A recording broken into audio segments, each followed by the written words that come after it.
Hello, this is Tony Vanilla down at La Mesa RV. Sorry for the delay on the follow-up. I'm going to get more of an email together. We've just been ridiculously slammed, actually, and that's a good thing for us, but the helping of those who aren't here suffers, and I'm sorry for that. But I finally got the time to come do this. It's right at the end of the day, and I want to give you another look at this Forester. And I can tell you that I was excited that it survived the weekend. We did, I think, 39 in the last few days, which is more than we expected. But that's a nice thing in my when you get paid on commission. So that being said, I know we're still considering towables, and I definitely have some ideas on that front. But man, oh man, I actually sat in this floor plan. I try to do that. I'll just sit sometimes maybe 20-30 minutes in a coach and just think about what it would be to travel in or to live in. And I know what mine's like, but what about yours? You know what I mean? And that's part of my job. So I know that you may not use this as a refuse bin, but man, I think that's kind of neat just to have it readily available for you. These are little touches that this is very well done, very well made.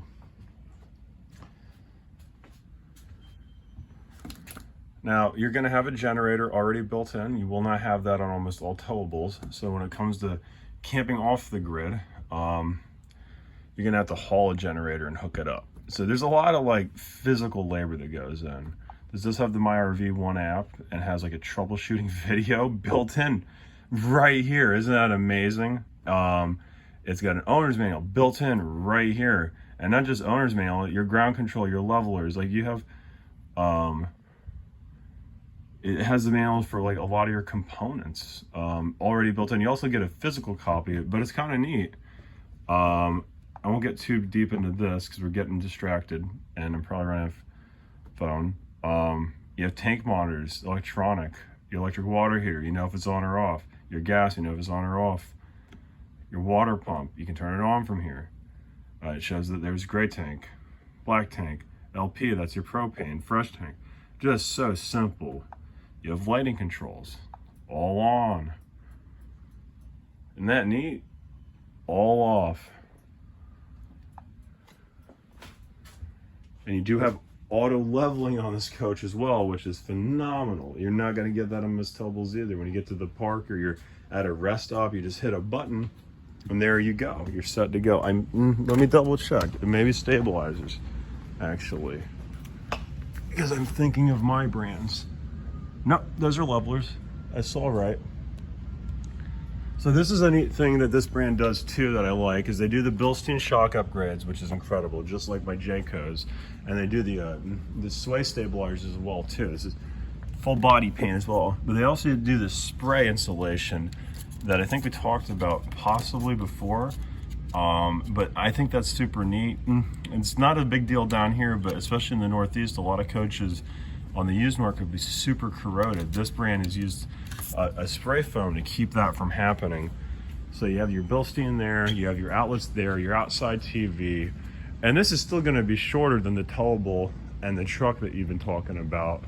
You actually have an outside solar port here as well, so you can have a collapsible solar panel that you can bring with you. So you can park in the shade and still take advantage of solar. You can set it away from the campsite, and that's a very desirable feature, I think, especially for the type of distances you're considering traveling. You may not want to be in an RV park all the time. In between the good heavy-duty batteries and the generator, you can do everything on this coach. Remember this phenomenal underneath storage all the way. I can crawl through that 6 times from Sunday. You've got your built-in table. So pretty much everything you need to go camping is already set to go. You even have an outside table. You know, it's big back bedroom windows, so you have wonderful light. You know, plenty of tow capacity for a small car or a truck or even an SUV or a big car. Not a big truck, that's about the limit. Oh. Yeah, looks like the birds are nesting in there. They've been dropping something on it. We're getting birds in there, but the roof is in a fine condition. It's a hard top roof. I'll have to double check the material on it. but it's not a TPO like a trailer would be. It doesn't feel like it.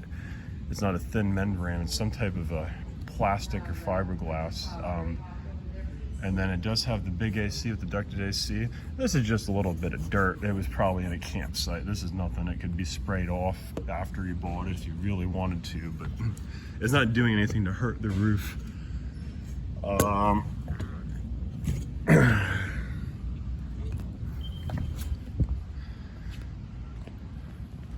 And then your phenomenal easy access wet bay. I think we kind of touched on that. You have your outside shower.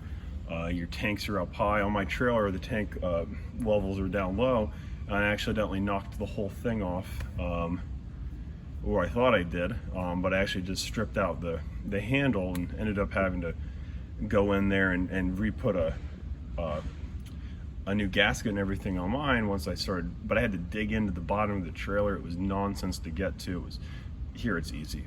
And that's another thing I like about the way they designed this coach. Not all motorhomes are actually as well designed as this for the camping experience. You did spy something that I really have enjoyed looking at. Nice quality insulated slide. A lot of the trailer slides, when you push on them, they'll have nothing but give because they're not actually insulated at all. It's not ideal because even if you're trying to avoid the cold, you run into the heat. So what's good to keep the cold out is good to keep the cold in, and vice versa. So you'd just be losing, if you get a trailer that doesn't have reinforced sidewalls on the slides, you're just getting something that's gonna, all your air conditioning or heat's gonna seep out or seep in through the slide. It's pretty common. In fact, my trailer, if you push on mine, lots of give, and that's where it gets cold in the winter. Side cameras that are going to illuminate all the way down at both sides. You're not going to get that with a trailer either. Plus that's your exhaust for your built-in generator, which is super nice, and it runs right off your gas tank. So as you're driving down